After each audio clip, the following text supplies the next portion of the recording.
every day and night, every night and day. I wanna love your body, girl, in every single way. Every day and night, every night and day. I wanna love your body, girl, in every single way. We have to tell it and we getting it on. Baby girl, tell me what you wanna do. Yeah, right. We can stuff on the bed, that and beyond. Baby girl, tell me what you into. Yeah. Cause every day and night, every night and day, I wanna love your body, girl, in every single way. Every day and night, every night and day, I wanna love your body, girl, in every single way. Forever my lady like Jodeci. You see your body keep controlling me, and I'm trying to get it poppin' like it's ecstasy. But your body should stay close to me. We gon' get it poppin', we gon' get it poppin' and soaking wet, fuck around. Got your girls, man, they all upset. Where you at? Where you at? Where you been spending time? Got a man, I always hit you up, but you not around. I be on not a man, I hit you up on the phone. I'm head down to pick you up, baby girl, when you all alone. I wanna call you up, but I can't do that shit. Come over here, baby, you the one I'm rolling with. You the one I'm fooling with. I spend the hours, 1,000 flowers and tuna fish. Baby girl, you the only one that I'm dealing with. I swear to God, the MC Hammer catch you too legit. And didn't know that you my mama mia. Baby girl, you picture perfect like the Mona Lisa. Take you out to France, do it a little dance. Telling me that you love me, you posting it on the gram. And didn't know that you my mama mia. Baby girl, you picture perfect like the Mona Lisa. Take you out to France, do it a little dance. Telling me that you love me, you posting it on the gram. Baby girl, I got plans for you. Better yet, I made plans for two. Take your time, let me admire you. And baby girl, we get it poppin' like we supposed to do. We can start from the stairs, girl, I promise an hour. After we're done with charades, we can jump in the shower. I'll tell the world that it's yours, baby girl, that is ours. Anything that you need in life, baby, I got you. Baby girl, you the one, boo. Cause you to be the one when time gets up, I turn to. Girl, I really love and I do admire you. You the one that I need. Baby girl, you the one, boo. Cause you to be the one when time gets up, I turn to. Girl, I really love and I do admire you. You the one that I need. Every day and night, every night and day, I wanna love your body, girl, in every single way. Every day and night, every night and day, I wanna love your body, girl, in every single way. We have to tell it and we getting it on. Baby girl, tell me what you wanna do. Yeah, right. We can stuff on the bed, that and beyond. Baby girl, tell me what you into. Yeah, cause every day and night, every night and day, I wanna love your body, girl, in every single way. Every day and night, every night and day, I wanna love your body, girl, in every single way.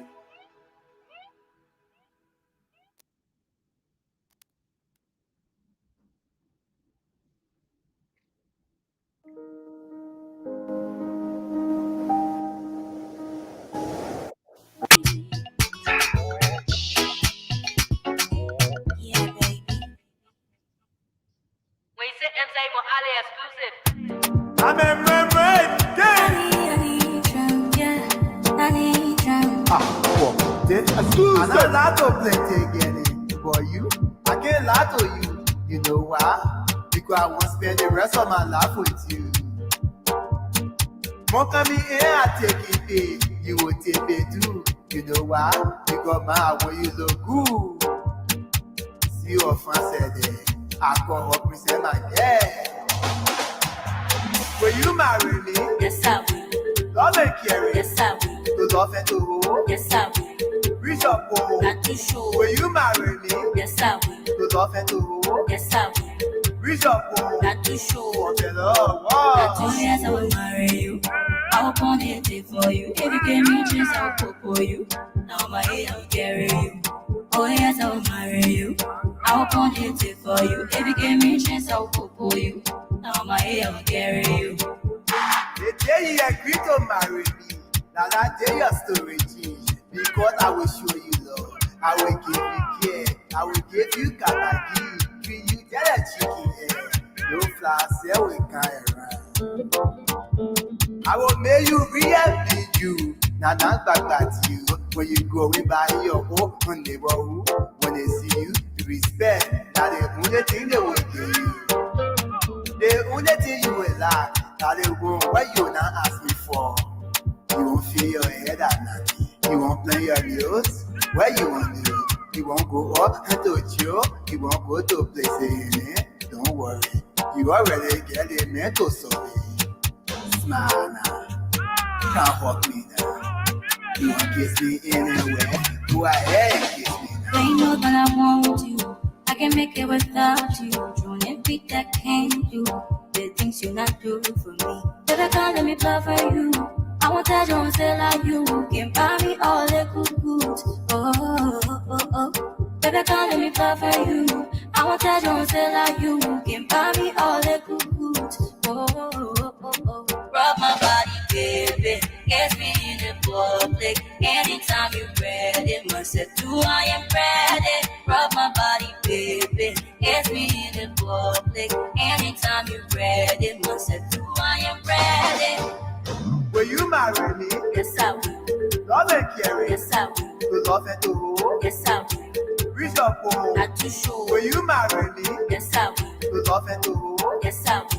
Reach up for. Not too sure. For the love. Oh yes, I will marry you.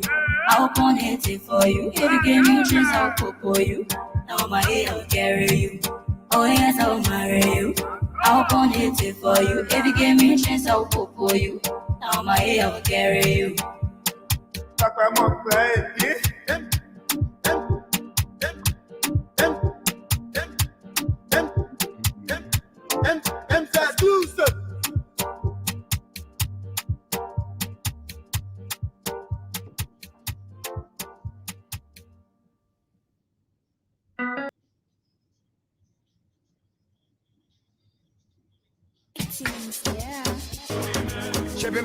Dimple Abraham Myers Insurance Agency Incorporated, a subsidiary of State Farm, is that company that is equipped with trained staff to handle all your lines of insurance. Our insurance services include auto insurance, home insurance, and renters insurance. We also service business insurance, life insurance, and health insurance. Our insurance services cover Delaware, Pennsylvania, and Maryland. Dimple Abraham Myers Insurance Agency Incorporated is located in 18A Penmat Shopping Center, Newcastle, DE 19720.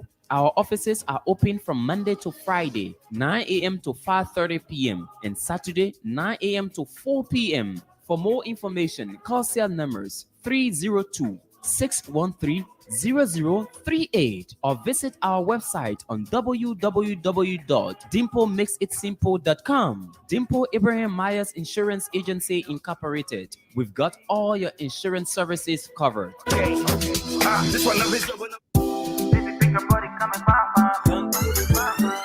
Lapus Kitchen, a Liberian-owned business operated by Johnson & Wales University's trained chef Joyce Matowia, is your dining away from home. At Lapus Kitchen, we prepare all kinds of Liberian cuisines, including fried and rare oil potatoes green, kidney beans, palava sauce, fever leaves, and a lot more. We also make rice bread, meat pies, cookies, Benesi candies, and all kinds of pastry products. Place in your order online today from anywhere in the US at www.lorpuktchen.com. The good news is your package is sealed in an insulated cooling box and reaches your destination well preserved and fresh. Save yourself the stress and order the best from a professional chef. Lapus Kitchen keeps your fingers licking.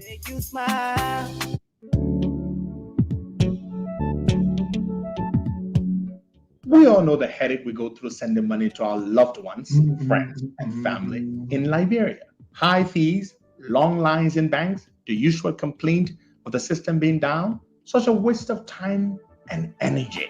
That is why I was very happy when I learned that SendWave is now in Liberia. So now I can send money anytime from anywhere directly from my smartphone to the MTN Lone Star Cell mobile money account of a loved one, friend, or family within seconds for just a tiny fee. So download SendWave now to your phone from your Apple Store or Google Play Store. Add your details, and don't worry, they are very safe and secure. And start sending money today.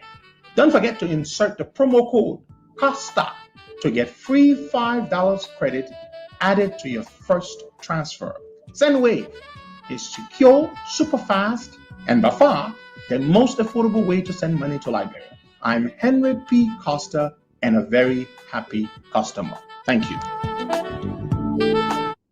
Good morning, and welcome to the program. Today is Monday, the 14th day of March, 2022. The time in Monrovia is 10:30, 10:28, 10:29. Yes, that's what the time is. And the time in Delaware is 6:29. So yesterday the time changed, Buckeye. Wow. Daylight saving time. Mm. So the time got adjusted upward by 1 hour. Hmm. Yeah. Why are you low, Buckeye? You getting me now? It's not that I wasn't getting you. It is that you were low. Just close to the microphone. Yeah, you probably just need to up the volume of your mic, that's all. But yes, I can hear you. Yeah, so daylight saving time means that I have to wake up now at 6 a.m. as opposed to 5 a.m., which is good. It's even better by now. Good morning, folks. Good afternoon, good evening. It depends where you are. If you are in Australia, it is certainly good evening. If you're in Liberia, it's good morning. In the US, it's good morning. We're very glad to be here at the beginning of a brand new week. So, couple of things. What's happening in town, Wagan? What's going on? What's the latest? Well, nothing major now in town. Major Is this thing. rumor flying about that there are ongoing talks or possible talks between Alex Cummings and Joseph Boakai? Yep. And because is coming from a lot of our people are concerned, they've been asking me, I want to speak to it. There are absolutely no discussions of any nature between Boakai and Alex Cummings. There are those who are saying that they're hearing news that they might work together, or Cummings is making a proposal to go as vice president or running mate to Joe Boakai. It will not happen. It will never happen. I just want you to know that. Ambassador Joseph Yuma Boakai will never ever pick Alex Cummings as vice president. It will never happen. And it's not that anybody is telling him not to do it, but he, as a wise man, a wise leader, who knows what he knows, by himself will never pick Alex Cummings as anything. Cummings is not trusted. Cummings cannot be worked with. Cummings is devious, he's dangerous, he's desperate. He has all the attributes of a very dangerous person. There was a time when Joe Boakai might have considered Alex Cummings for such a role, but not now. Mr. Katie said, wise man changes, then you do not know which one I speak to. Not in this particular case. There is no way, ABKD, that Joe Boakai will pick Alex Cummings as vice president. Somebody said, who are you to make the decision? I'm not the one making the decision. I just told you. I am not the one deciding. I'm telling you, Joe Boakai by himself, in his own wisdom, his own perspicacity, there is absolutely no way he will pick Alex Cummings. I know what I know. And I will not tell you how I know what I know, but I know what I know. So just forget it. The two of them will never, ever be on one ticket. I told you, Joe Boakai operates in one currency of trust, absolute trust.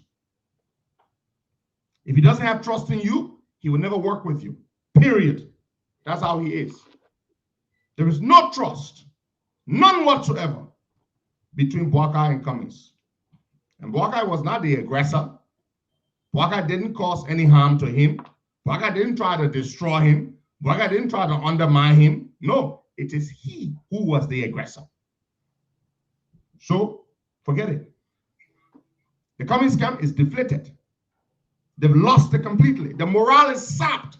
Boakai, don't you see it? Yeah, I'm seeing it. And cause the whole camp is dead. I have my point on that also. And so I just wanted to clarify that. Joe Boakai will never, ever work with Alex Cummings. Just forget it. Make your point, Boakai. We'll move on to something else. Yeah, the issue about politics, I don't like people saying never, because politics can happen, it can change. No, Boakai, let me tell you something. Hold on right there. I'm not somebody sitting on the fence and speaking to you. I know where I sit. You understand? Yeah. And I know who I'm dealing with. I know my candidate, Joe Boakai. And I know what has happened, what Cummings has done and tried to do but failed. There's so many things. So many things, my begin, that I can't say yet. It's just plenty. Trust is not there. And besides, nobody in Joe Boakai camp supposed Cummings being number two to him. Nobody. So, cause absolutely nobody. Yeah, because if the Liberian people want, and they are the Liberian for themselves do not want it. Because we are on the ground, we're hearing things now. Because there's no way we'll pick Cummings. Just forget that thing. No, hey, it will not happen. Cummings is trying to make moves. Let me tell you what he's doing. He's trying to make moves. He's trying to do this. He's trying to do that. Sending emissaries to get a feel of the ground, to see how they can talk. It will not happen. Begin. I'm telling you, I know what I know. Who's going to trust Cummings? Costa, normally sometimes you can say people make mistakes and realize that, this was wrong. In Cummings, in the case of Cummings, he didn't make mistakes. It is who he is. He is a dangerous, desperate underminer. Too desperate for power that he will do absolutely anything to try to get it.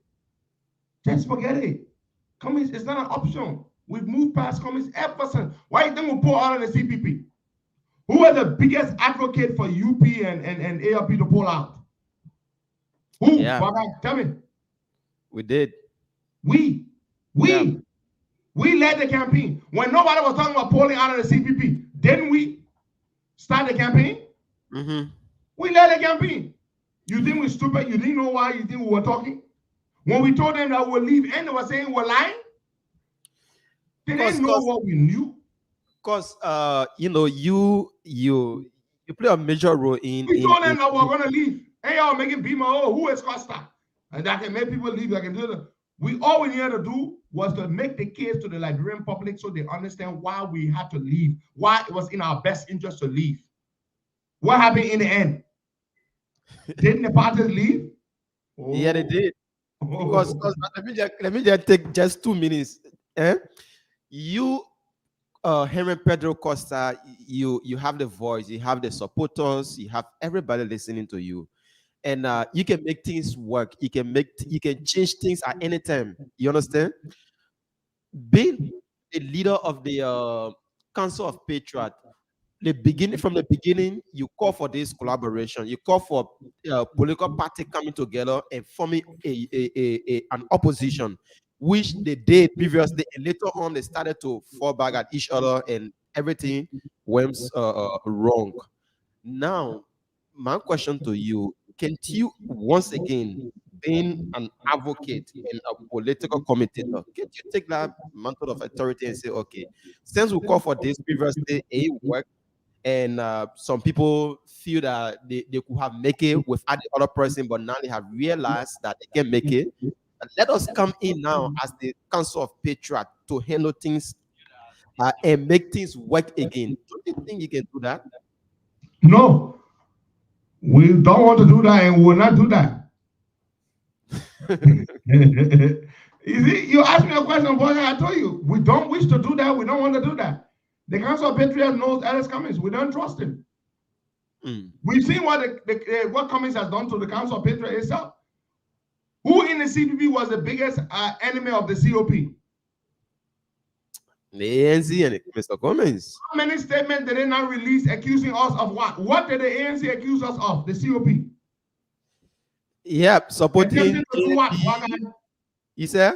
Attempting to overthrow the government. He said, why do you people don't remember things, man? What is wrong with you Liberians? Something happens and you just forget it and move on. What did the ANC accuse the COP of, Wagai? Attempting to overthrow the government. Thank you. Yeah. Thank you. Do you know what treason is? It's a capital offense. Punishable by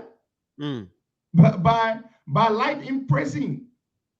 It's a major crime. That's what the ANC accused us of. So, the point here is that, look, we've moved past this thing here. I don't want to clarify the gossip to tell people that there's no way Joe Biden will make Ellis Cummings vice president. And I don't say this because it's my decision. It is not my place to decide that. I'm just telling you what I know. The Bwaga camp is a big camp. There are lots of people in the Bwaga camp. And I know that nobody there wants it. And Joe Bwaga himself does not want it. So I just want to make this clear. It is not me speaking for Joe Bwaga.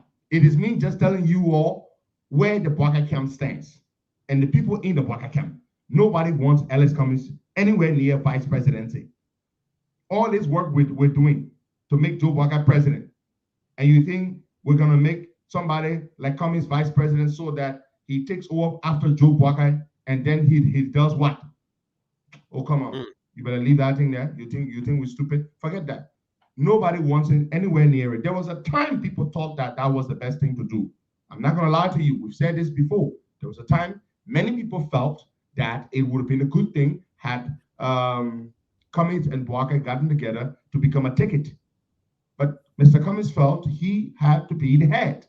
And there's nothing wrong with wanting to be the head, but he was just delusional. So that is the situation. Delusional is what he was. Now, we're going to move on to something else here. As I said, I just want to clarify that because this rumor has been flying about. And people be, and we don't want to leave our people in an abyss of confusion because that's not the case. There is no meeting. There are some people who said, we hear Joe Bwaga is traveling outside the country to have a meeting with Joe Bwaga is not traveling anywhere to meet with anybody. He's in the country. He and I had a very, very good conversation yesterday. He's at home. He's doing great. He's meeting with different groups of people, and everything is great. So he's not going to travel anywhere to meet with anybody.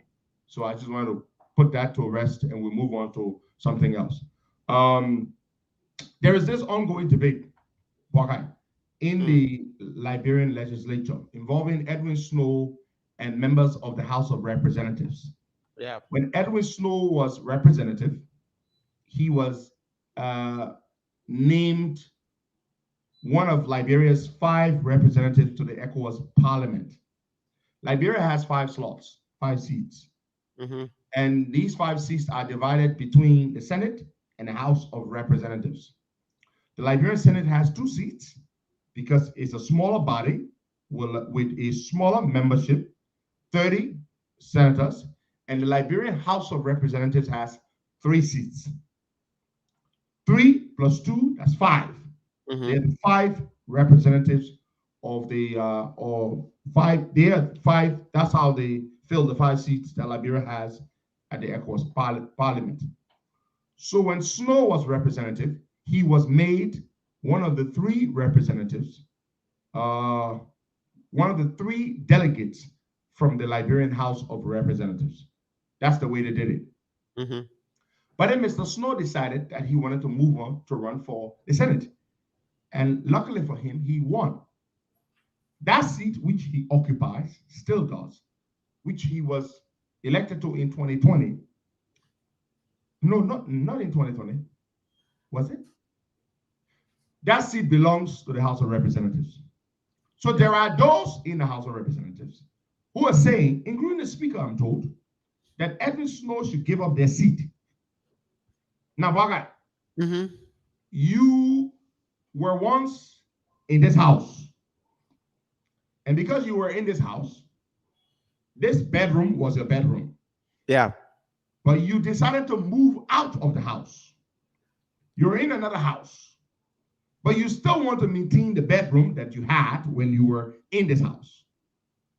It doesn't But make the sense. bedrooms in this house belong to people who are in this house. It doesn't make sense, though. Now, Edward Snow is in the Senate, but he wants to retain the seat which belongs to the House while he's in the Senate. The House is saying, no. You are a senator now. And the Liberian Senate has 2 seats. And the Liberian House of Representatives has 3 seats. Not that I believe the ECOWAS Parliament. I'm not discussing this because I believe the ECOWAS Parliament brings anything to us. It's a useless place. Really, very useless. Like many international institutions, they're useless. The ECOWAS Parliament is a place like ECOWAS itself. It's a place where they sit, they watch their member states and heads of member states destroy the people's lives.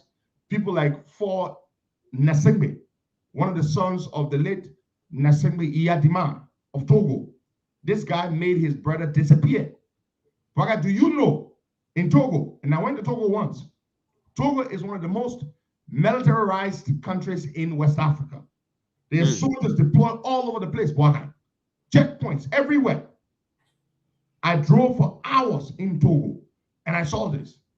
His brother won the presidential election. He made his brother disappear. I'm serious. They cannot find his brother. I'm telling you something serious. His brother, he made his brother disappear. And that guy was at one time the president of ECOWAS. All the terrible things that happened when former Professor Alpha Conde, a former champion of democracy, decided to repeal the constitution of Guinea to make way for a 3rd term for himself. ECOWAS sat and watched and did absolutely nothing. ECOWAS is a useless organization. They are complicit in the collective and individual abuse and exploitation and violation of the people's rights, the rights of the various peoples. Yes, you may say peoples. Peoples. That's when you're talking about the people of Ghana, the people of Nigeria, the people of Liberia, the people of Guinea. You can say peoples. You can also say the peoples of the word, but you can also say people when you want to use it in a context that we are all one people. But when you're speaking of different countries and the different people, the different culture, different backgrounds, then you may say peoples. It is correct to say that. So I just want to clarify, I'm not speaking to this matter because I believe ECOWAS is an important place, and as such, the seats that our people hold there, they make any serious impact or any serious dent on the governance deficiencies that Africa experiences or West Africa. That's not why I'm talking about it. I'm only talking about it because it's an issue that people are talking about. And as such, I believe we should weigh in on this debate. Let me get him up for the water. So Edwin Snow does not want to vacate the seat, okay? Edwin Snow says he's there. He has to be allowed to finish his term. Okay. But here's the thing. Edwin Snow is backed by George Weah. Do you know when Edwin Snow and George Weah rekindled or became friends? When he won the election? No.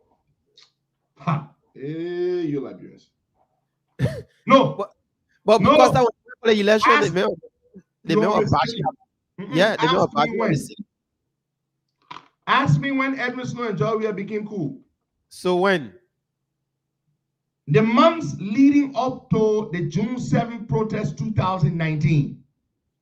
Who was the guy going abroad and bringing the president of ECOWAS, the head of the ECOWAS peacekeeping operation, and all those people? Who was the one bringing them back and forth to meet with the COP? Snow did. Ah, man. Yeah, but because during the election, why are you going to forget? No, because during the election, you know, he was not cool with the CDC. They had a falling out. But Boakai, let's go back to when they became when the Snow become very serviceable and very important to George Weah. The months leading up to the June 7th protest. George Weah would send Edwin Snow to bring the president of ECOWAS, Jean-Claude, what is it? Jean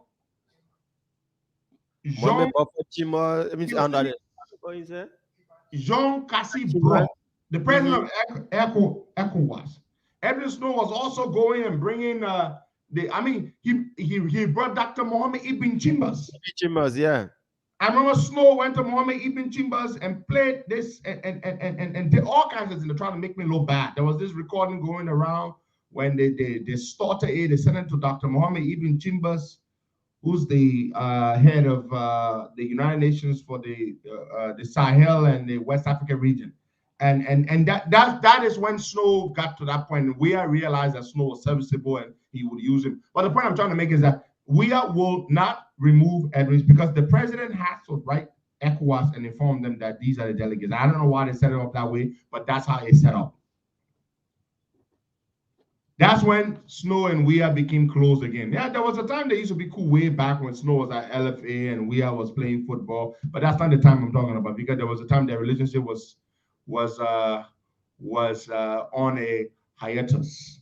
But then they rekindled their relationship during the protest when Snow became very serviceable to George Weah. So basically, Snow has exploited the situation, which is what he does with everything. He is an opportunist. When he realized he had no longer had influence with Joe Boakai, what did he do? When Edwin Snow realized that he no longer had influence with Joe Boakai, what did he do? He went ahead.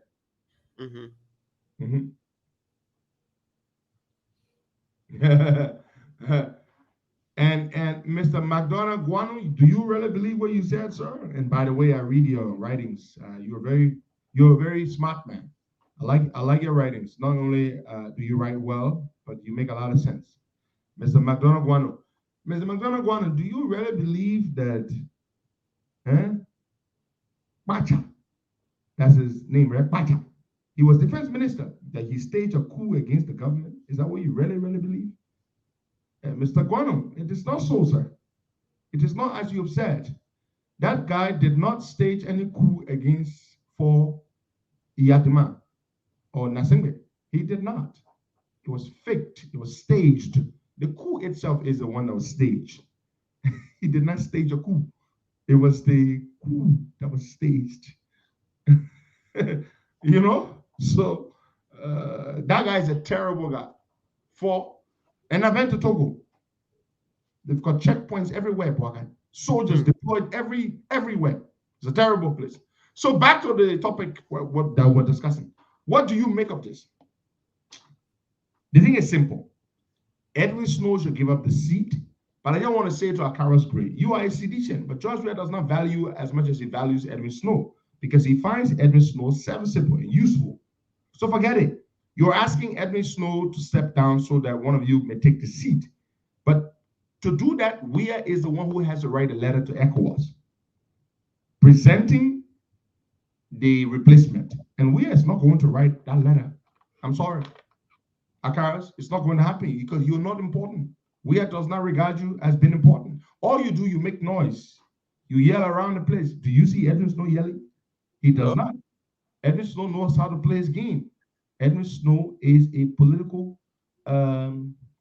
chameleon. He knows how to play his game very, very well. That's how he gets by. I hear they say he got presidential aspirations. That's the day we die. That's the day some of us, except some of us, are not living. For Edwin Snow, one of the sleaziest, nastiest individuals to ever walk the face of the earth. One of the worst human beings around, Edwin Snow. Look, Boakai, when God gives you, I don't know whether God gave Edwin Snow anything. I think Edwin Snow, all his life, he's just taking things. That's all. But anyway, here's the point. Edwin Snow will do absolutely anything for power. And he stands for absolutely nothing. And that's how he gets by. But there is coming a time in our country when the likes of Edwin Snow, the likes of Barney Sherman, the likes of Morris Setuma, all those crooks, all the people who have caused Liberia to be where it's at, all those people would be given a back row seat. Go sit down. They will be completely relegated to a place of insignificance and irrelevance. That's what we're going to do. That is the real mission here, not to just make Joe Walker president. The real mission is to take our country back. Take it back from the crooks and the people who only care about themselves and lining their pockets and getting rich while the rest of the people suffer. That is the real mission here. And we begin this with Joe Walker. We're ushering in a decent man. That is what we do. And then the country will never go back. That's why when I hear some of y'all talking about all kind of crooks, them being VP and being this, being that, like, y'all think we're joking here? Y'all think we're trying to make Joe Biden president so that right after him, we can go back to one other crook and redeem? No, we don't want that. If you do not have the moral rectitude, if you have not demonstrated that you really love Liberia, you love your fellow man, you believe in the rule of law, I'm sorry, you will not come near the conversation of Vice President to Joseph Boakai. It will not happen. It will not happen. It will not happen. Because let me tell you the truth, Boakai, face the fact. The longest time Joe Boakai can stay in power is the 6 years. Yeah. That's the longest period. Joe Boakai will not be able to do more than 6 years in power. Whoever becomes vice president of Joe Boakai will have a chance of being president much longer than Boakai himself. So you think we're going to build all this so that we can take one crook and make him or her vice president to Joe Boakai so that you can take our country back? Right back to the same old nonsense. You are mistaken. Fiakwa, abomination. It is not going to happen. It is not going to happen. We want this country to change. We're tired of this nonsense. You bunch of idiots, you come to power, you make your friends rich, you make your children rich, you do this, you do that. We don't want that. I don't want no president who will make your children rich, who will get them jobs. I'm not supporting Joe Boakai so he can make Jojo Boakai minister or make it head of the national oil company or do this or do that or take care of all his buddies and make them fat and rich. We don't want that nonsense anymore. That is what has kept this country down. Some of us are here supporting the least economically strong candidate in the race. He ain't got no money to give us. We could be supporting anybody else with lots of money. But we made a conscious decision to support a man who is not able to give us $1 because it is not the money that we're looking for. We're looking to be a part of an opportunity to help usher in a decent leadership for our country. That is why we support Joe Boakai. And we're not stupid. We're not delusional to think that, he's going to build skyscrapers overnight and going to turn the Liberian economy overnight. Nobody can do that. Nobody will be able to do that overnight. But he will make honest efforts. He will not be there thinking about how he can make his children rich or himself rich because that is not who he is. And that's why I support him for president. And unless you can give me that, don't come close to me with any conversation about supporting you.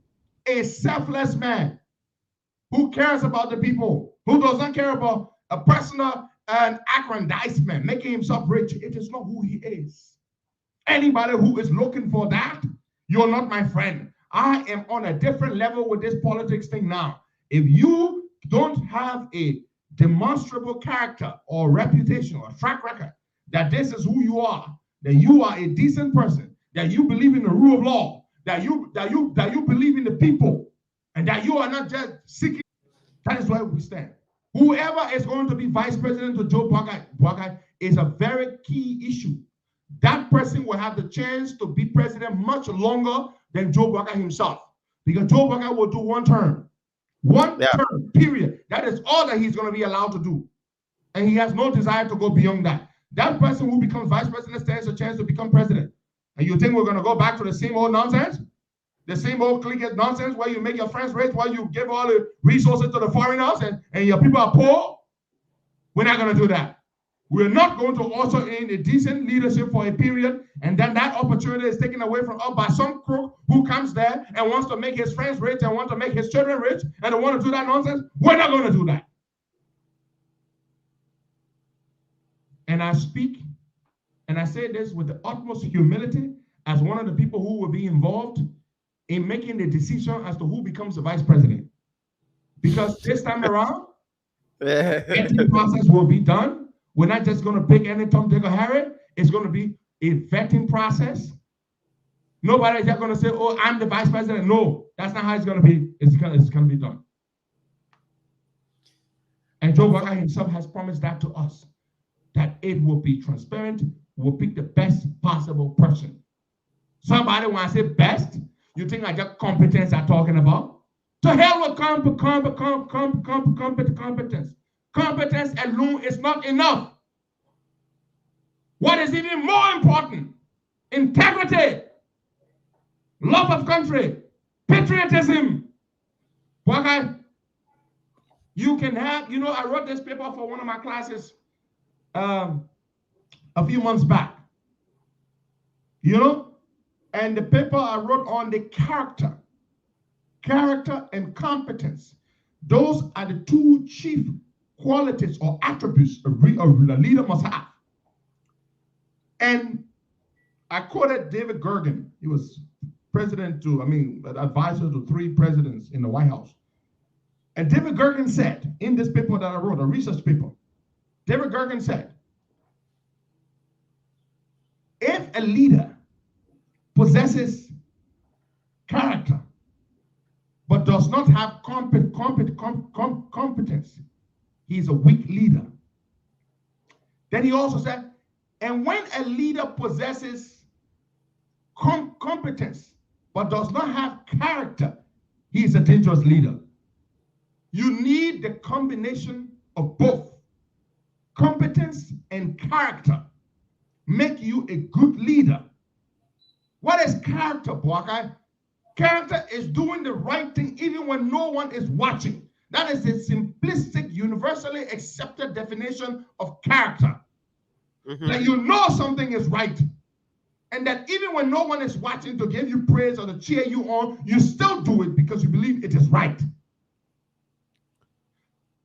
Don't be like Alex Cummings. Speak on both sides of your mouth. Tell us that you were a decent man with clean hands while you're in bed with a crook like Musa Bilete and you're dishing out money to undermine people's political parties and fingering documents. That is not character. You see, Cummings is a dangerous man. He may have competence, but he does not have what? Character. And character is doing what's right even when no one is watching to cheer you on.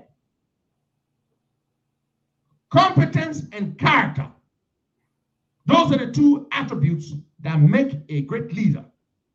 If a leader lacks character but possesses competence, he's a dangerous leader. He may be able to get a few things done, but he's a dangerous person. And if a leader lacks competence but has character, he's weak. He must have both. So which one, Joe? So which one, Joe, we have possessed? Joe, we lacks both. He lacks competence. He lacks character. He lacks both. I'm telling you. He lacks both. A 21st century leader must possess these two characters. My man, look, we are learning. We're going to school, so we know what we're saying. David Gergen said that. And I wrote this for my paper. And that research paper, guess what I scored? I scored A. I received an A. It was a 5-page paper. I whipped that thing up. In no time, I scored an A.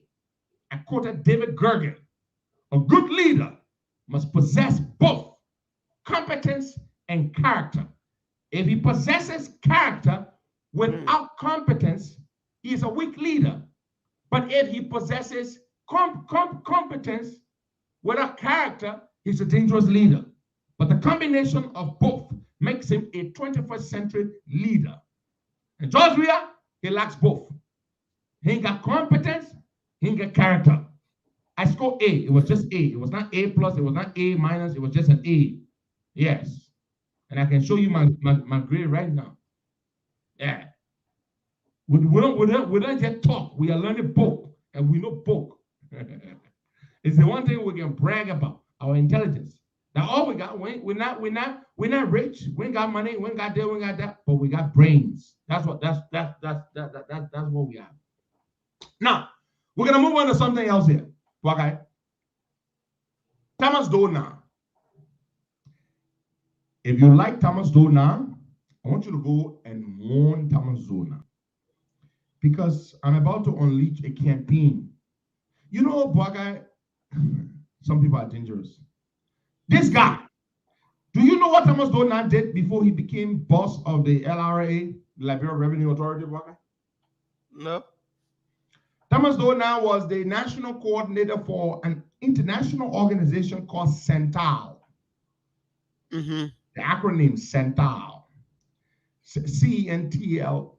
CENTAL. CENTAL. CENTAL stands for the Center for Transparency and Accountability in Liberia. Something like that. CENTAL. Okay. It's an anti-corruption group. They're the fight against corruption. And Thomas Dona was like the spokesperson for that organization. Dona, back then, struck me as someone who had character and competence. Yeah. Dona used to speak all the time against corruption, against governance abuses and governance deficiencies and all those things. And I really came to like the guy. Yeah. You know, but Lincoln was so bright. Abraham Lincoln. Yeah, peace with ashes. My favorite American president in history. Lincoln said, any man can withstand some adversity, but to test the true character of a man, give him power. Okay. Any human being can deal with people who don't like him or her and can withstand some adversity. But to test the true character of a man, give him power. And that is when you can tell whether that person is a real leader or isn't. Look at Thomas Dona today.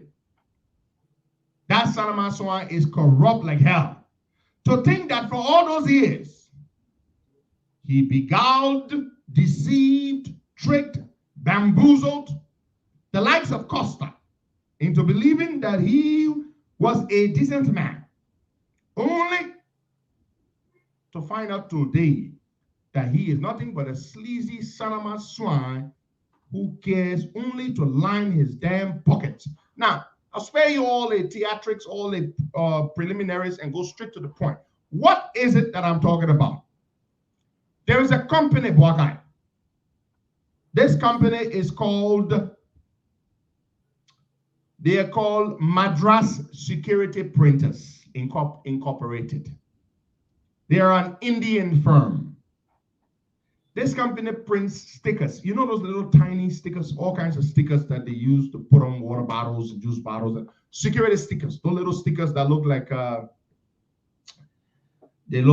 postage stamps. In fact, they even print those things and all postage stamps. Postage stamps. Thomas Dona has gone ahead without any competitive bidding process and struck a deal with this company called Madras Security Printers Incorporated. Why? This company is sleazy. In India, every country that this company has gone to, they've been in trouble there. In India, where they're from, they have a scandal there. In Kenya, there's a scandal. All over the place, there's a scandal. You can Google them. The company is spelled, the name of the company is M-A-R. I'm going to type it right underneath here so you all can get it. Madras. M-A-R, for those who are not watching but listening via our other platforms, so I have to say it aloud so you can. Madras Security is M-A-R-D-R-A-S, Security Printers, R-N-C. That's the name of the company. Madras Security Printers, R-N-C. I'm going to pin it right here so you all can see it. That's the name of the company right there. Google that company. Just Google them and say Madras Security Printers scandals. It's going to give you the list of all the scandals. But I got to do that. Why I'm talking, you do that. Start looking them up. You will see all the scandals they've been involved in all over the world, including their own country, India. Fellow Liberians, Thomas Dona has entered into an arrangement. Now, folks, just listen to this. If this guy has any integrity or had any integrity, which clearly he's proven to not have, why do you think he will get into bed with this company to do what I'm about to tell you? Thomas Dona has struck a deal with this company so that they will print and supply stickers. Those tiny little stickers they put. I don't know, you may have seen them in Ghana, Boaka. Did you buy any bottle, any drink? You don't drink alcohol, but you drink something. Yeah. Did you see those tiny stickers on those bottles in Ghana? You saw them, right? Yeah. That's what I'm talking about, Boaka. That's the deal. The deal is Madras security printers will print those tiny little stickers, put them on the bottles. Now, the deal is that Thomas Dona, in Ghana, those stickers are free. They are provided to the companies, to the importers for free by the government, by the revenue authority there. But in Liberia, Thomas Dona has entered a deal with Madras security printers. This deal was done with no bidding process, nothing whatsoever. No announcement was made or pronouncement was made, nothing. No expression of interest, inviting people to participate, nothing of the sort. He went out there, he selected this company, and he struck a deal with them. And here is the deal. Importers. Are you reading up on the company, Boga? Well, they say in South Sudan, Madras security printers was accused of a corrupt and inclusive inclusive behavior in 2020 with regards to their tax stamp program. The company is alleged to have pocketed millions of dollars in Thank you. Move on. Keep moving. Find out other stories. Every country Madras has gone to, there's been a scandal. They are corrupt.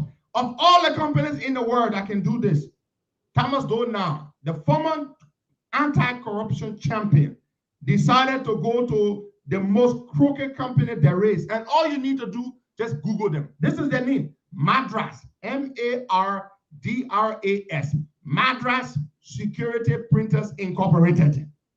Now let me read. Let me go back to what's the deal? Thomas Doe now has entered a deal with this company so that the government of Liberia, through the LRA, will have the company produce stickers, those small stickers to put on bottles, beer bottle, soft drink cans, and you name it, those stickers. You, the importers, will pay for the stickers. 1,000 stickers for $25 US. In other countries, it's sold for a few dollars, just a few dollars. Madras, the importers will pay $25 US for 1,000 of the tiny little stickers. Tiny little stickers. Those tiny little stickers. And for those stickers, the Madras will of the $25 you will pay for 1,000 stickers. Listen to the deal, okay? Listen to the deal. You pay $25 for 1,000 of the tiny stickers. And then guess what? Madras of the $25 will receive $23. And the government will receive what, Wagai? $2. Wagai Kamara brings in 1,000 bottles of water. Wagai will be made to open those boxes one by one and put sticker on each of those bottles. For what? It makes no sense. Wagai, you will be made to open a bottle or those boxes, and you will place those tiny stickers on each of those bottles. You will pay 1,000. You will pay $25 US for 1,000 pieces of those tiny stickers. Of the $25 you will pay, Madras will receive $23 US, and the government will receive $2. Can you imagine? Every bottle, every can, everything you import, this is what they're going to do. Okay, $25 for 1,000 stickers compared to what it sold for in other countries is ridiculously expensive. Why does the government make $2 of the $25?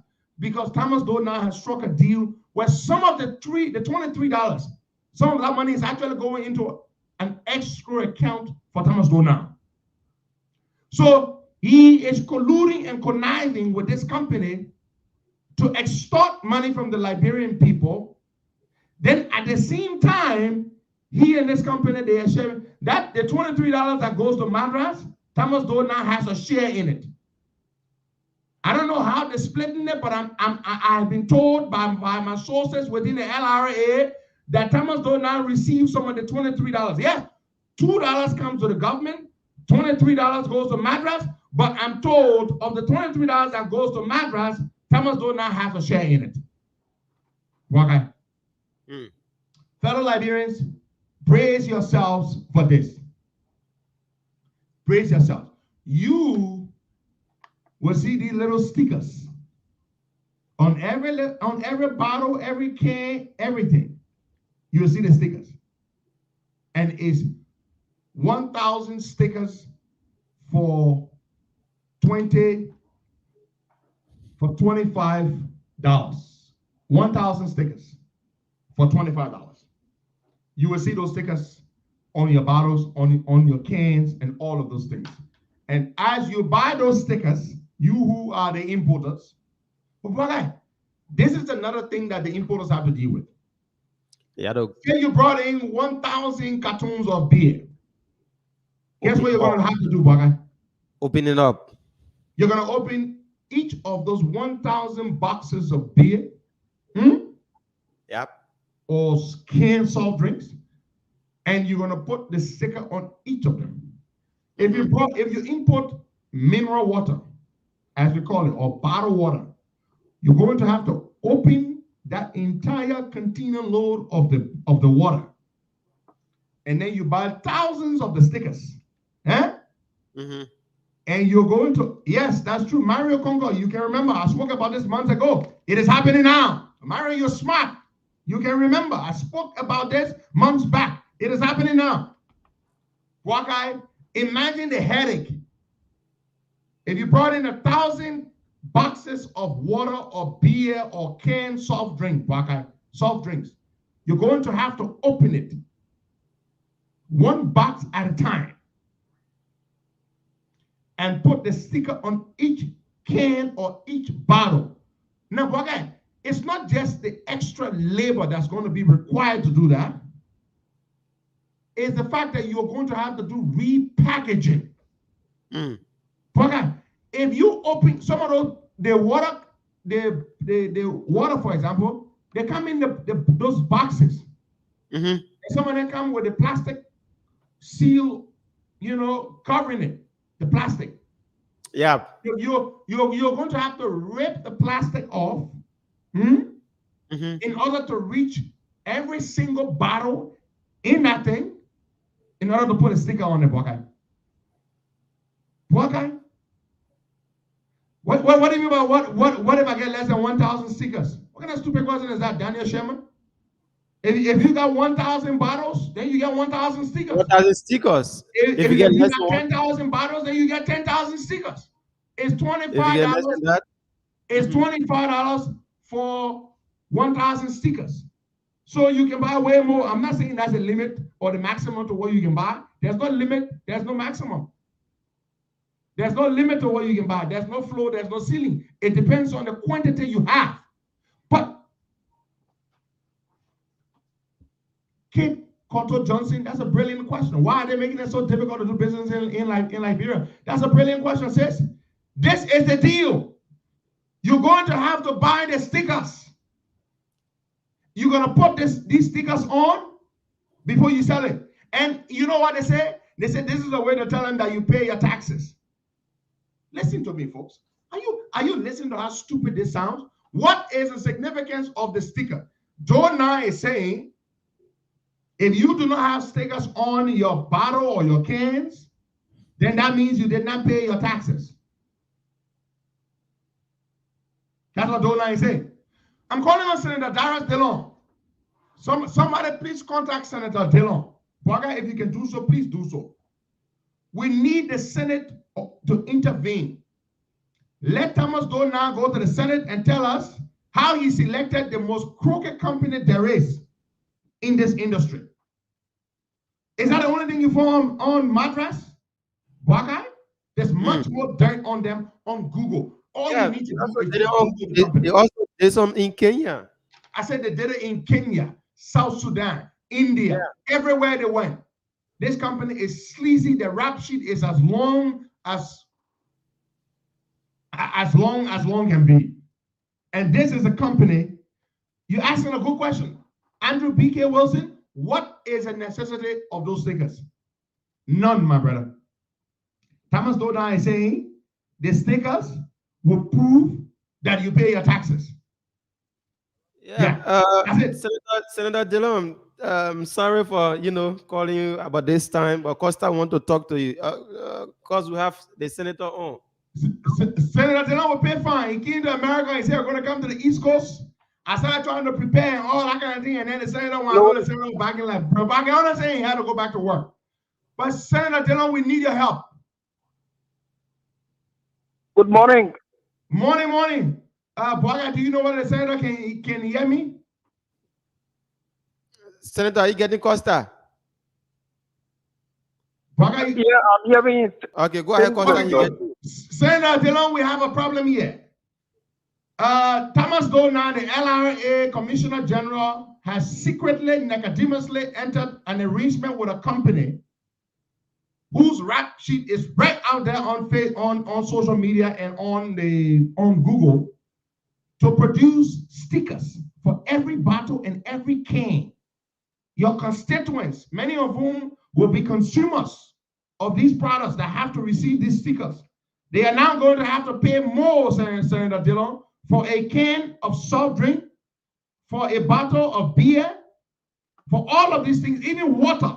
Because Thomas Dodd now wants people to buy these stickers, and the government will receive officially on the books $3, and the company will receive $23. The government will receive $2, and the company will receive $23.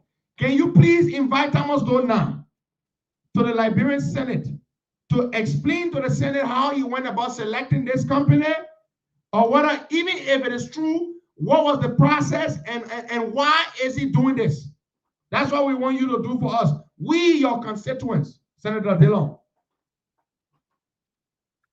Okay, I didn't get Costa very clearly. I think what the portion I heard is talking about the Commissioner General of the Liberal Revenue Authority doing some increment in taxes on or tariff on commodities. Is that correct? And no. He asked for intervention? No. He's entered a deal with a company from India. He entered a deal with a company from India in stickers, the tiny stickers. Stickers on the various bottles. And they will put it on bottles and cans and everything. Yeah. And they're going to be selling the sticker for 1,000 pieces for $25 US. They'll be selling the sticker 1,000 pieces for 25 USD. So and $23 will go to the company. $23 going to the company, and then $2 to the government. Okay, so I am not aware. I'm not informed about this. I don't know about the issue, so I wouldn't want to make an uninformed statement. We will supply you the details, Senator. What I would suggest Costa do, please send me all of the information so I can inform myself and know what appropriate action to take from the Liberian Senate perspective. We will do that, Senator. Thank you very much. Thank you so much. Thank you, Aaron. Thank you. We will supply the details. Look, this is just so wrong. Imagine you are an importer. I know Liberians in America who export water to Liberia. Bottle water, Baka. This water here. Look here, Baka. This water. Yeah. Liberians here in America, they export their water to Liberia. I know Liberians who export soft drinks. To Liberia, and now they're going to have to pay to buy stickers. 1,000 stickers for $25 US, $23 US goes to Madras, and then $2 to the government. And Thomas Dona and Madras will split the other money. Can you imagine this? These people are going to have to open those those boxes of water. They're going to have to open those boxes of water, and they're going to have to put sticker on every single bottle. Imagine that, folks. Imagine you exported 500 boxes or 1,000 boxes of the water. Sacks. You're going to have to open every single sack of water. and you got what, 24 bottles in it, or the small one has 30 bottles in it, you're going to have to put the sticker on every single bottle. This is so unnecessary. Why are you doing this to people? As if things are not already expensive. This is going to affect every single commodity, drink, soft drinks, or whatever, everything. You have to put one, you have to put sticker on it. You have to put stickers on it to sell it. It is sad. It is extremely sad. Who is this idiot here? Let me just block them. It will be very, very good. I just blocked them. You think I don't have something to do with my time? When you listen to some idiot say nonsense about me on a stupid talk show, you think you're going to bring it to me here to respond to? For me to respond to some idiot who is dying for my attention? You think I'm going to dignify that? You are mistaken. That's what they think, Baga. They're going to go and some idiot will say something. That's what they do. They talk about me every day. All the other talk show people that who ain't got work to do, they make it a business to talk nonsense about me every day. You think when they go talk nonsense about me, then you bring it to me. Costa, and can you respond to this issue? I will not respond to nonsense from anybody. Whatever you hear, you want to believe it, believe it. You hear they say I'm sleeping on the street, believe it. Eh? You hear they say I'm a homeless person, believe it. Everybody just say I was sleeping in my living room. Yeah. When they see the picture and the video from my house, they say I didn't graduate. They saw me marching later on. You think I'm going to respond to nonsense from some idiot? I'm not going to do that. So anything you hear from them, believe it. I am far above them to sit on there and Sonny, the life I have, they wish they had it. The life that I lead, which is nothing, is a modest life, but they wish they had the life that I have. So you think you're going to bring nonsense to me on my show to respond to some illiterate Salaman Swan? Eh? You're crazy. Let's take some calls there, boy. So Thomas Dona, so we're going to supply all this information to Senator Dillon. Madras is a criminal company. I will take all those links, boy. All those links you saw. Eh? Mm-hmm. I will take all those links from the different places, the different countries where Madras has been doing criminal deals. I will take all those links and I will give them to Senator Dillon, and I'll write the narrative and give it to him as well. So they are into all kinds of shady deals. In India, for example, they were drawn into fake sugar scandal. Can you imagine? Madras, you know, they were into, I'm telling you, they were into doing all kinds of shady deals. And this is the company that Thomas Dona decided to enter into a business transaction with to print stickers to just give people hard time. Do you know what it means? You gotta print, you gotta put sticker on every single bottle, every single can. Do you know what it means? Let's go to the lines and take some calls there. We're gonna provide all the information for Senator Dillon. Thomas Dona will have to go and show how he selected this company, the due diligence that he did. Okay, how long did it take you to read to find dirt on this company? Less than a minute. Less than a minute. You just Google their name and you saw all the dirt on them. It's so easy to find dirt on this company. There's something called due diligence.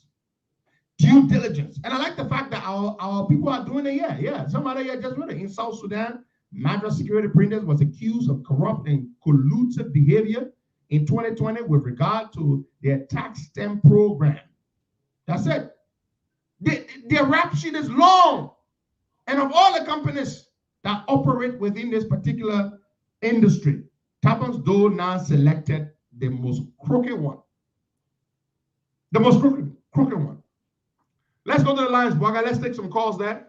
You're listening to the Costa Show. I want to just do this for, I promised that I would do this. So let me just do this.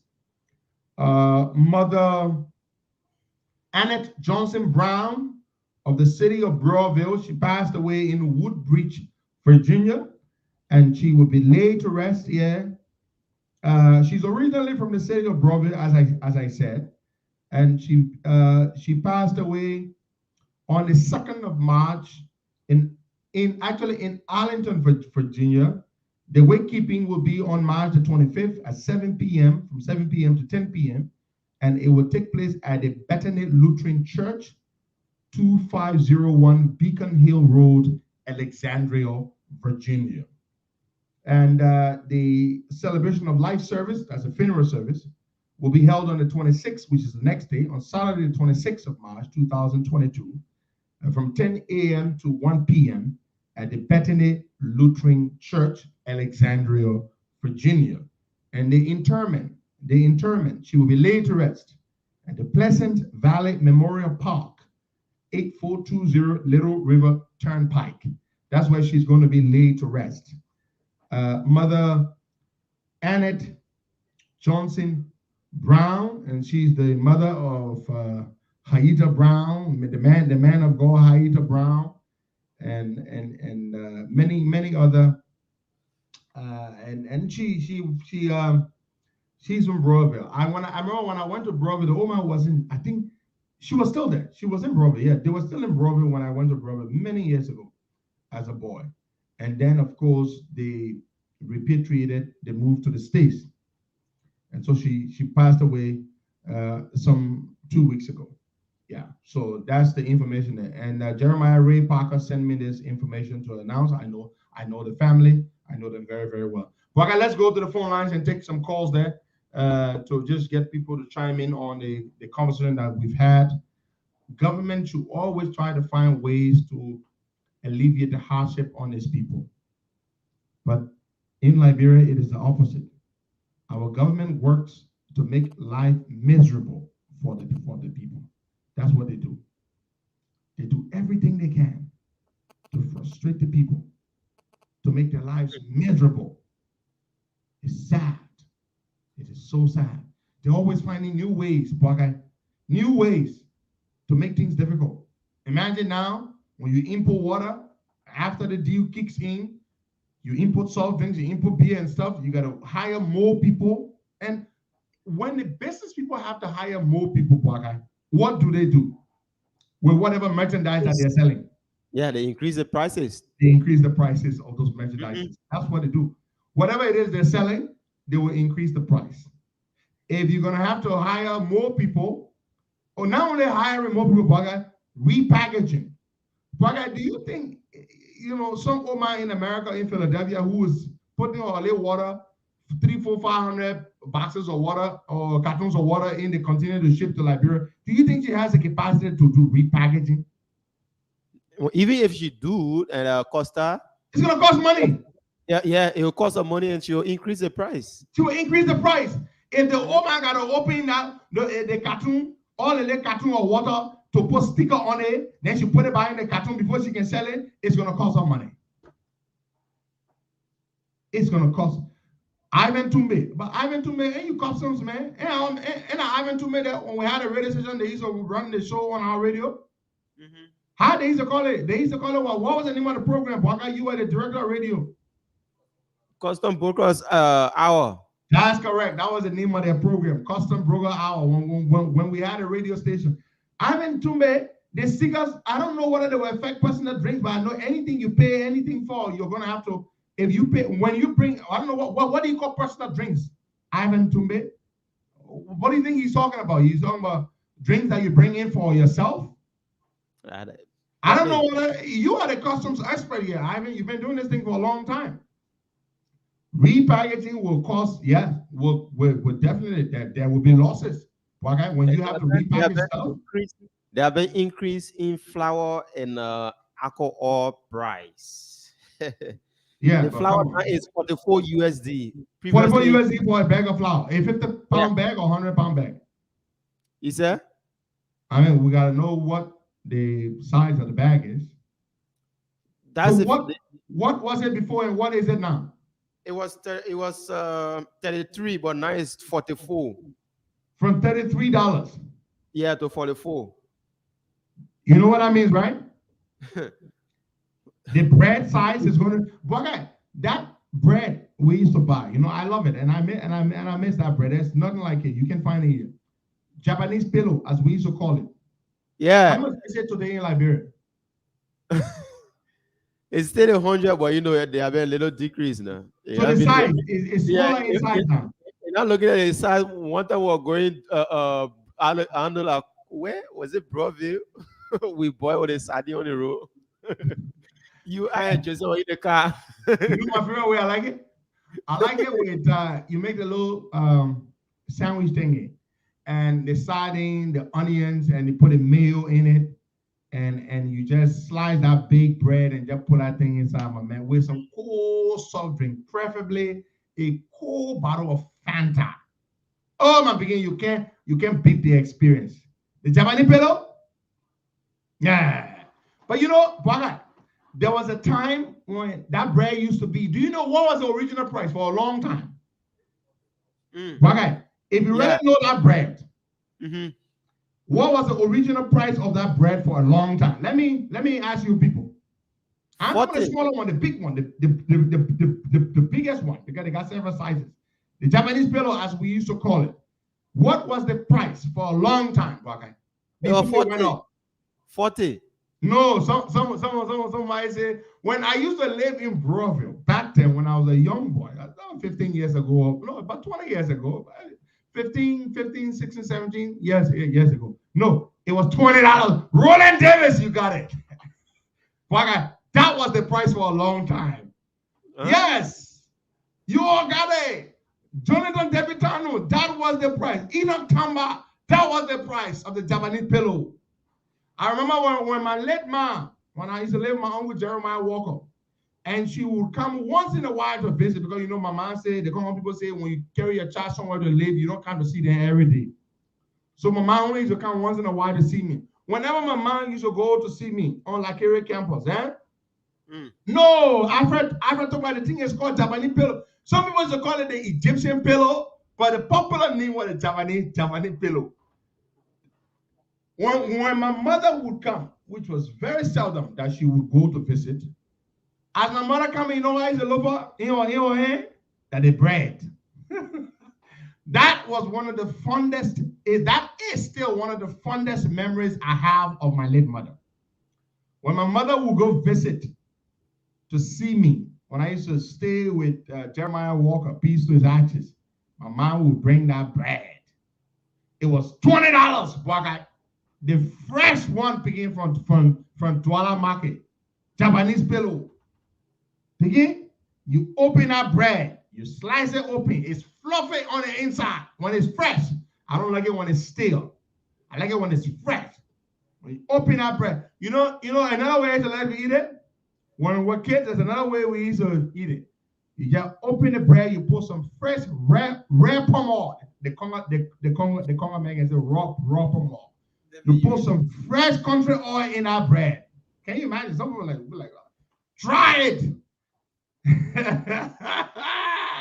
Look, taco mambia, my man. If you know that bread, you know that bread. Again, you open that bread, you put some fresh raw palm oil in it, and you slap it together, squeeze it, and that's when we were really like kids. That's when we used to do that. But later on in life, the way I used to like it, you make the sardine with the onions and the mayo, and you put it inside, and then with a soft drink, you gone. You lock and loaded. But okay, let's go to the phone lines and take some calls. Obed Franklin said I'm making his mouth water.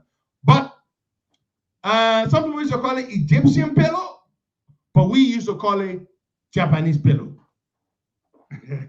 So maybe they had two names for it. But let's go to the lines, boy. Let's take some calls there. These stickers, Tamazona, we will not let you rest with this thing with the stickers. It's going to cause a hassle for our people. A serious hassle. They're going to have to spend money on repackaging. And whenever they do that, boy, guy, it is going to cost the consumers more. If somebody got to open all the carton of water they brought to put sticker on it, they will charge you more for the water. My people are not lying. That you don't want to talking for so. If somebody got to open all the carton of beer they brought, they're gonna have to charge you more because they're gonna spend money on packaging. there's probably going to be some loss and damage or some loss due to damage. They're going to charge you for that. They're going to charge you for the extra labor that they're going to use to open all those things and put sticker there. Why are you bothering the people? What do you need to do with this thing? Is it not already working? Are you not collecting your taxes or your customs duties? Why do you need to force people to buy stickers? Because you all want chop. You all want chop. That's why I want to. Baga, let's go to the lines and take some calls. All right, 07701021086 0103835 555 Let's take this person on the line. Good morning. Good morning, brother. How are you? Damn, my man, you call continuously. Even people cancel your call. Say no. Go ahead. Okay. Can you hear me? Go ahead. Good morning, Pedro. Good morning to you. Is it your name? My name is Augustus Gartume, and I'm calling you from Germany. Go ahead. So let me make my points quick, Costa. The government is already taking tariff from people for goods imported. The bottles, everything. I believe those tariff and taxes has that particular responsibility to go towards government revenue. So these extra Nicodemo charges that DOE will come up with, I have these reservations. You see here in Europe, you live in the West already, Costa. When you see those labels on bottles, it has some incentives that go back to the business people. It has some incentives that go for environmental purposes. Can DOE tell us whether the environmental agency will receive some of these money that he and his people will be collecting? That's my concern. Because creating those labels doesn't only come because you want government and you and your company to take the 2 cents or the 25 cents. What is the importance of that tax? It should go back to the people. It should go to government, not only to you and your colleagues. All right. Thank you so much, my brother, for calling in.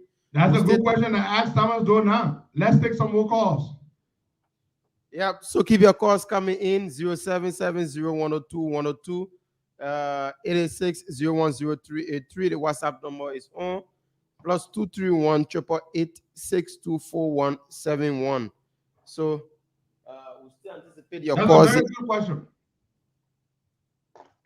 Yeah, so keep your calls coming in. Next week we're gonna be interviewing a young man by the name of Yakasa Wade.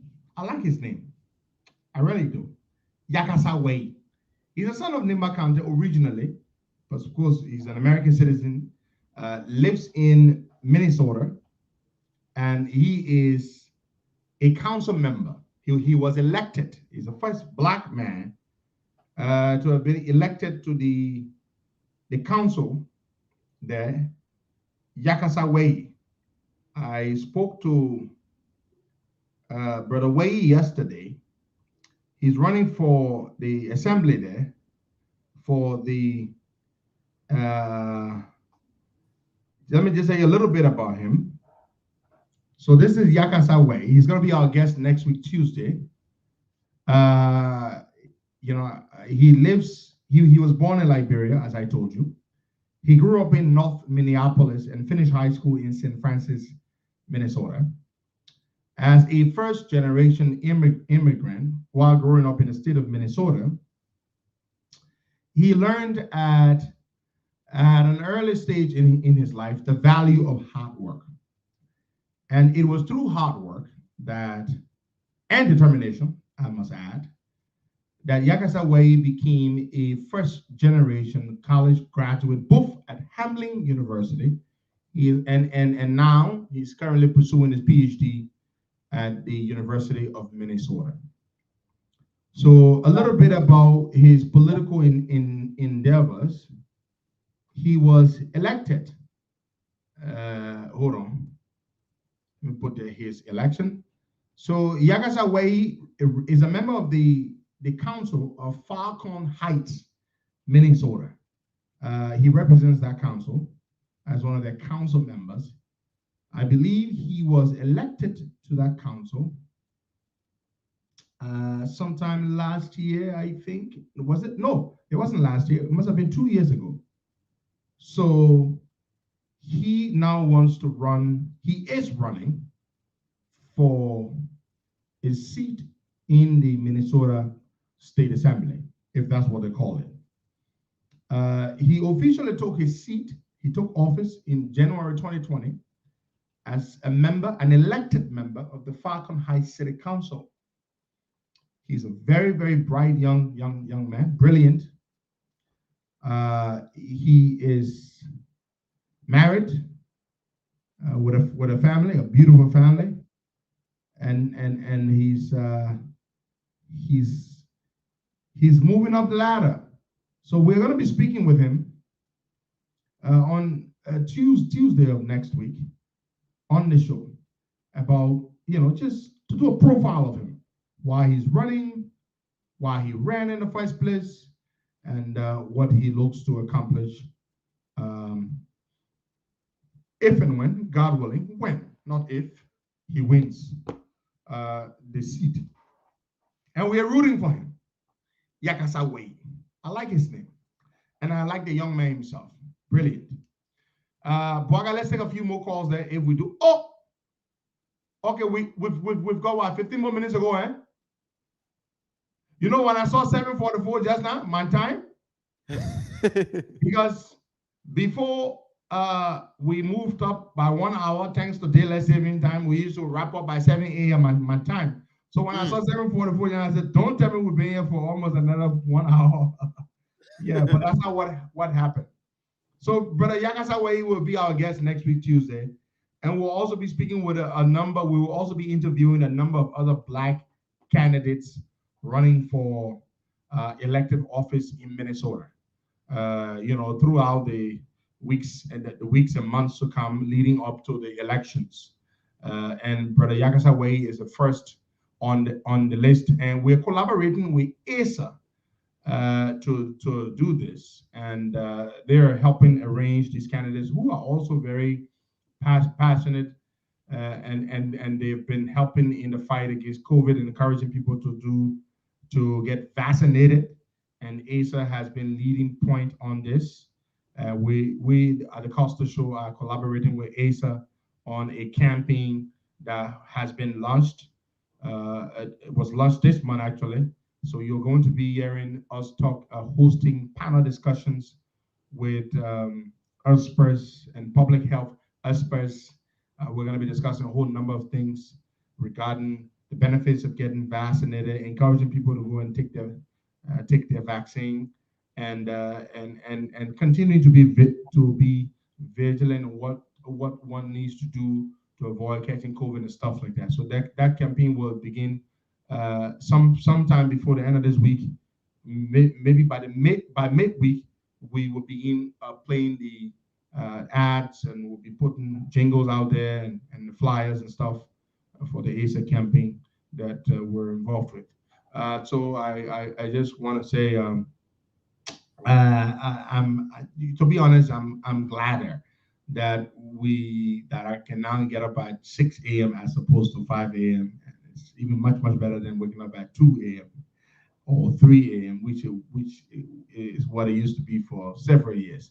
Ivan Tume says, he said, Henry, I think those stickers are for drinks that are produced in Liberia and not for drinks being imported, because no products carry to. Okay.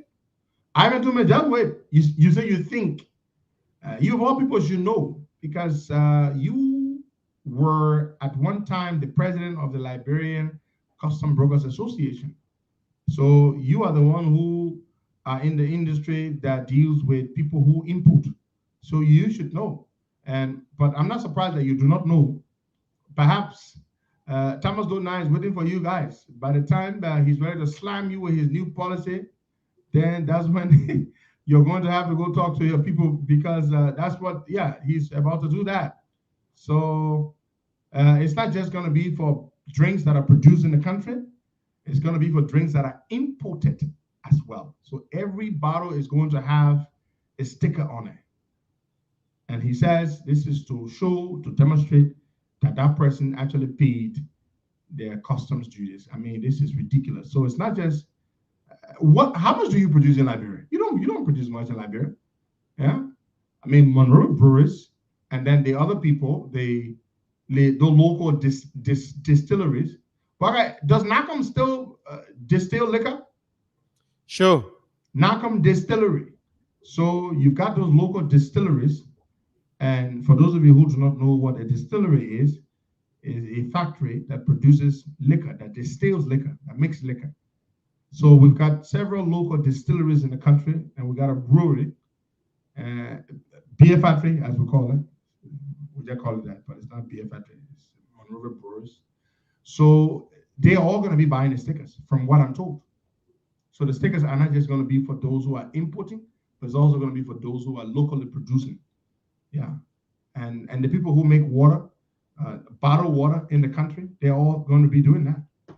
That's what the government is doing. They're looking for ways to make more money, but it doesn't make sense, Parker, because you're giving $23 to the company, $23 to the company, and $2 to the government. I mean, who does that kind of split?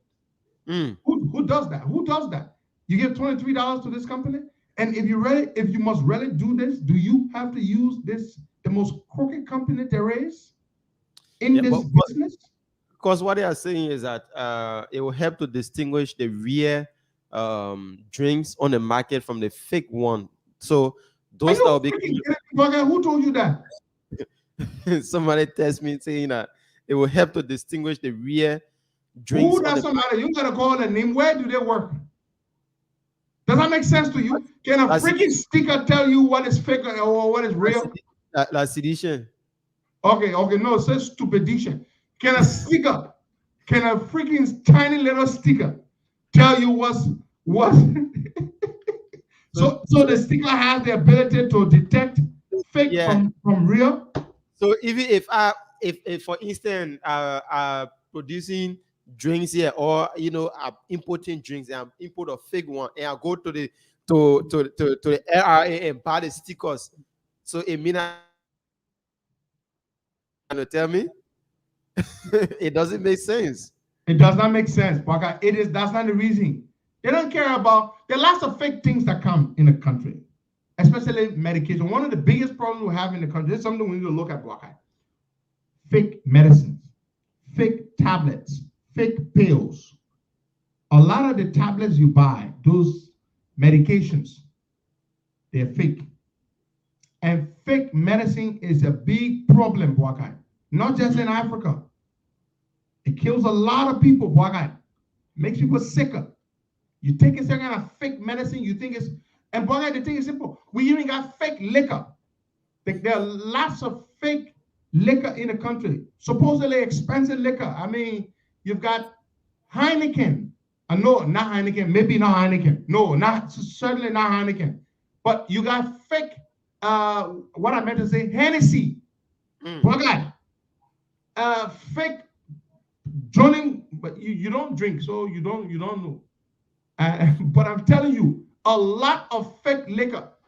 When I used to live in Liberia, one day a friend of mine came to visit, several friends, and we had bought some liquor. I had gone to the liquor store or to one of those supermarkets. We bought some liquor. I think Johnny Walker Black Label, and we had a bottle of Hennessy. When this friend of ours came, the rest of us were drinking the liquor, and we thought it was okay because I mean, I'm not really good at that. I'm not a kind of sort of liquor. I'm not gonna tell you whether this thing is authentic or is not. No, I'm not that good at it. I'm not. My man, the guy opened the bottle. The man took a shot. The first shot the guy took, the first sip he took, first drink that he had, put in his mouth. The guy said, "But this liquor is fake." The guy said, "This liquor is fake."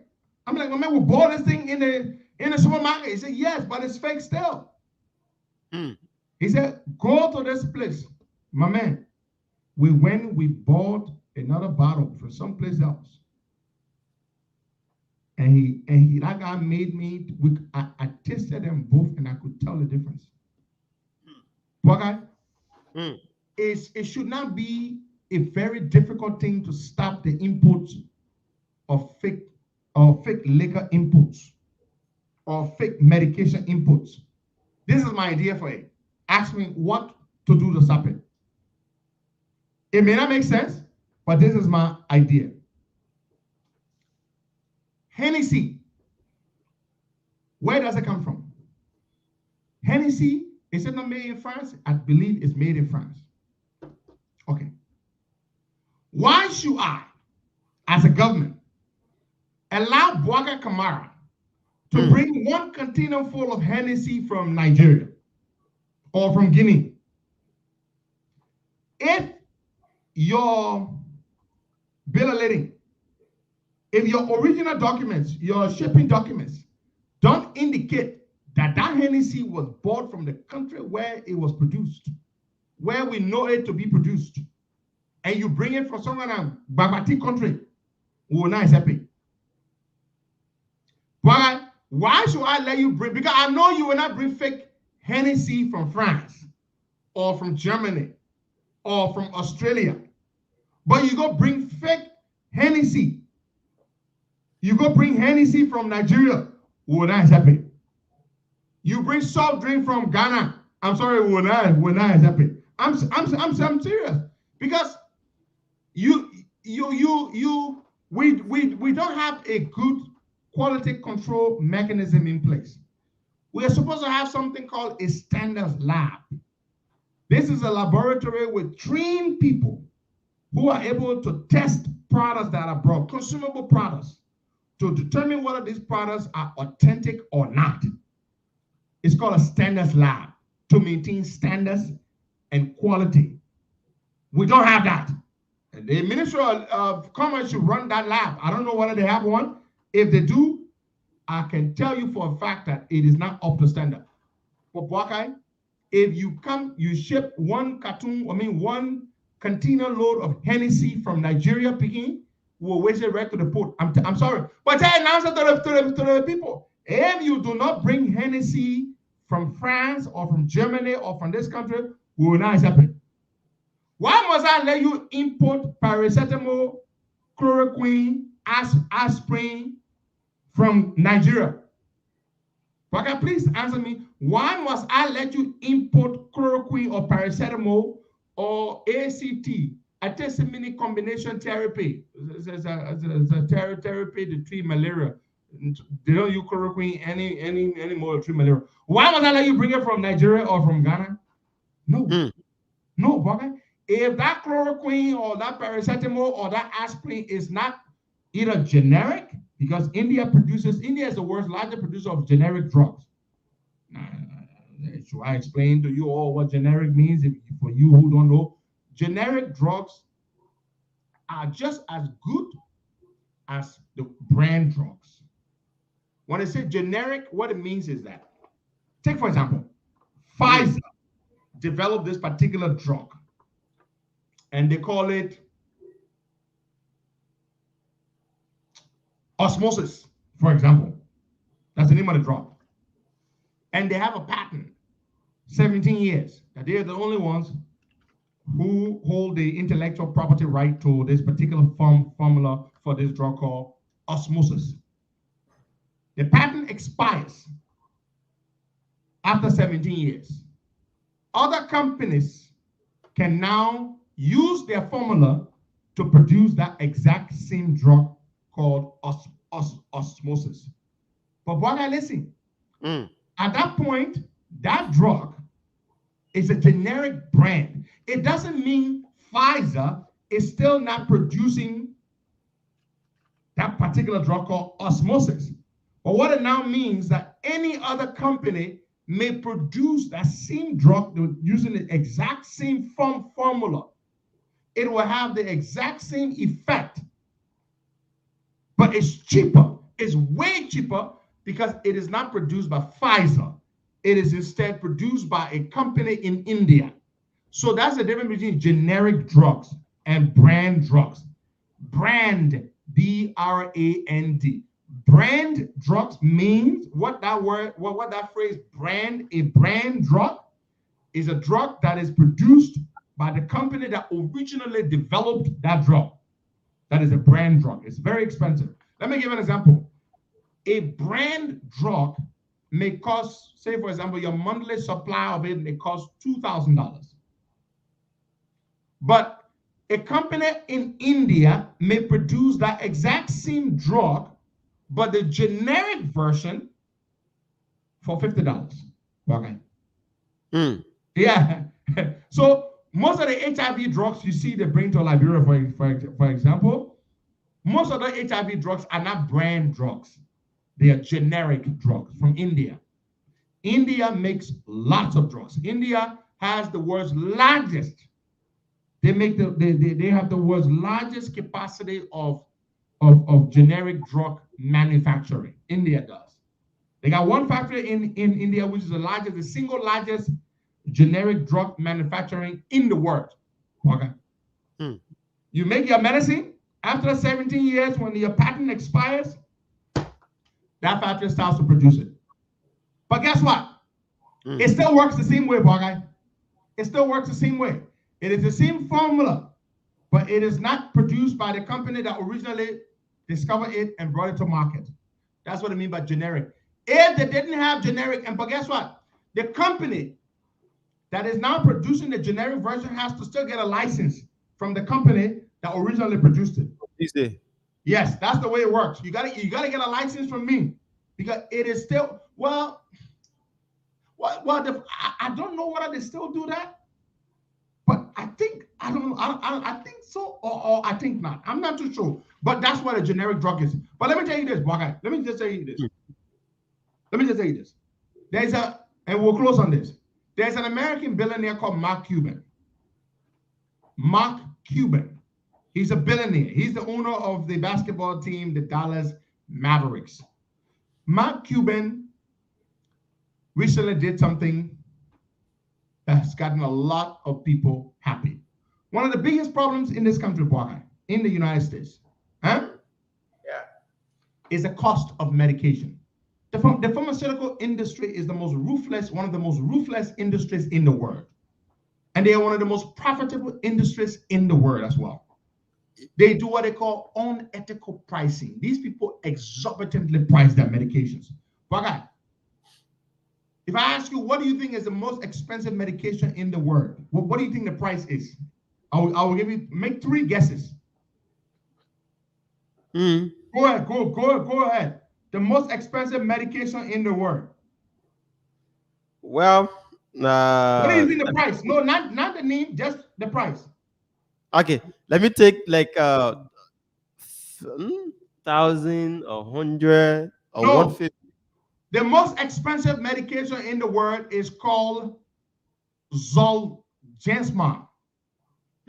It's $2,125,000 for it. Oh, 2 million. I'm not joking. Just Google it. There's a company called GoodRx. I've used GoodRx. You go to the pharmacy, you just get a GoodRx code, and you can get a discount. The most expensive medication in the world is called Zolgensma. It's $2.1 million for it. This drug, it's crazy. And I'll tell you what it's used for.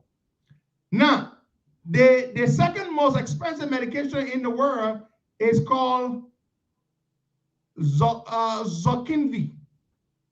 Zokinvy is $1,032,480. $1 million. Who is going to afford this kind of drug? Who's going to afford it? Who's going to afford it? So Mark Cuban has done something that's never been done before. Mark Cuban has launched an online pharmacy. Drugs that are sold for like $5,000, Mark Cuban will sell to you for $75. Yes, this billionaire, Mark Cuban. It's a fantastic thing. Medications are extremely, extremely expensive in this country. Extremely expensive. $2 million for a medication. And this medication is used to treat children. It was approved by the FDA in May 2019. It has remained the most expensive drug in the US. And 2.1 million, as I told you, it is for a course of treatment, just for a course of treatment. It is approved to treat spinal muscular atrophy or atrophy. It is a rare childhood disorder that causes muscular erosion that can lead to lung infections and muscle weakness. That's it, okay? That's what it does, It treats, it's not even a cure per se, it's a treatment. And it's 2.1 million. So if your child has this disorder or this disease, spinal muscular atrophy, forget it. If you can't afford, more than likely your insurance might not be able to cover this. Most insurance in America, most insurers or insurance companies do not cover this. So this is what the pharmaceutical, and you ask them, why are you selling this drug for such a price? They're not going to tell you. So Mark Cuban's pharmacy is selling these things online. I'm not saying this particular drug, but what he's doing is this, Buckeye. He's getting generic drugs from places like India. Are you listening, Buckeye? And rather than having drugstores all over the U.S. where you got to pay lots of people to work, because these are all the things that jack up the price. Mark Cuban runs a massive warehouse somewhere, and he has the store. The pharmacy is online. Somebody's asking for the name of the pharmacy when a simple Google search can tell you. Mark Cuban online pharmacy. It popped up right here. This is it right here. And this is the name of the pharmacy. It's called costplusdrugs.com. That's the name of the pharmacy right here. Yep, right here. Cost Plus. It's online. So for example, there is a drug. It's a generic for a certain. This generic is called. It is spelled IMATRNIB. I'm going to pronounce it. I'm going to struggle to pronounce it as amatinib. So amatinib is a generic drug for the original drug called, or the brand drug is called Gleevec. Gleevec. Gleevec. So the retail price for this drug is $2,502.50 for Gleevec, the original drug or the brand drug. But guess how much Mark Cuban's online pharmacy is selling this drug for? $17.10. Hello, Bugger? For a drug that goes for $2,500.50, Mark Cuban is selling it for $17.10. This is fantastic. Now, for a drug, another drug here. Oh my God, Jesus Christ. Ooh. This is another drug that goes for $9,657.40. Mark Cuban is selling it for $47.40. Yeah, because that's what generic technology does. Begin? So you got generic drugs. So you can distinguish generic drugs from brand drugs, of course, because they don't have the same names, but they do the same thing. Liberia, you have a lot of fake drugs in the country. You can fight fake drugs. Make sure you see the bill of lading, where it's imported from, who manufactured it. You want to see all those documents and trace those documents before you allow it in the country. Just some education that I thought to provide for you, because essentially that's what we do here. So if you were wondering, yes, you can order your drugs from Mark Cuban's online pharmacy. I believe it is operational as we speak. Just Google Mark Cuban's online pharmacy. You will find it. And if I'm not mistaken, the name of the pharmacy, as I said here earlier, is called Cost Drugs Plus. I believe that's what it's called. Hold on. Yes, it's Cost, C-O-S-T. That's the website I'm calling, www.costplusdrugs, costplusdrugs.com. Cost I'm going to type it right here for you. For those of you who are spending a lot of money to buy drugs, that you shouldn't. I will send Mike Cuban an invoice for what we are doing here for the advertisement. As if to say Mike Cuban needs me to advertise for him. All right. Mike Cuban does not need Henry Costa to advertise for him. He's got a powerful platform. And of course, everybody's talking about this. I'm surprised if you live in America, you haven't heard about this. I'm surprised. It's called Cost Plus Drugs. CostPlusDrugs.com. That's Mark Cuban's website where he sells drugs. Good drugs. Only that they're generic, but they're just as good as the brand ones. They go for dirt cheap. Thank you very much, folks. God bless you and have yourselves a wonderful, blessed day. Bye-bye.